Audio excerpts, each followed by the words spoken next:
Ang programang ito ay rated SPG. Striktong patnubay at gabay ng magulang ang kailangan. Maaaring may masiselang tema, lengguwahe, karahasan, sexual, horror o droga na hindi angkop sa... Oras na may mangyari kay Lynette dahil sa'yo.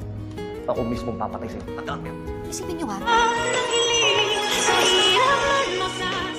Galit na tumawag itong si Doc Carlos Benitez dito nga kay Moira dahil ipinaalam ni Carlos na hindi ba daw alam ni Moira na nandun itong si Lynette at Annalyn nung ito'y ipapatumba nga ni Moira itong si Dax.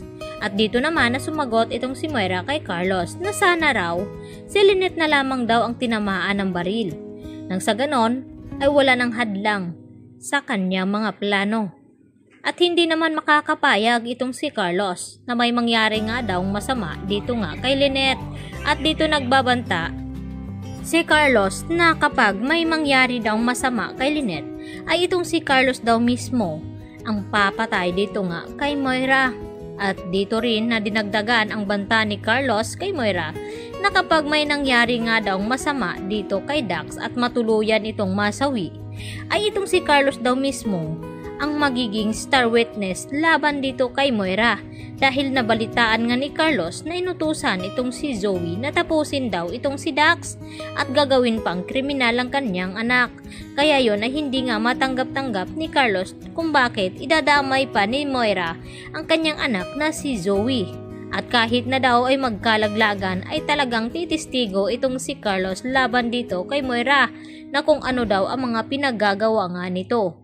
At dito naman na binalak din nila ni Giselle at Lynette at Aling Susan na dalawin at puntahan nga itong si Moira sa kulungan upang ipamukha dito sa kanya na hindi nagtatagumpay itong si Moira sa kanyang plano na ipapatumba nga itong si Dax dahil ngayon ay nagtagumpay naman itong operasyon na ginawa ni Doc Meneses at ni Zoe at hindi nga nagtagumpay din itong si Zoe dahil sa takot na baka mapahamak itong kanyang pagiging doktor. Lalo na't sinabi ni Doc Ray Meneses dito kay Zoe na dapat ay mag-focus daw ito sa kanyang trabaho at huwag gayahin ang kanyang ina na magiging kriminal at ilagay sa mga kamay itong buhay ng isang tao.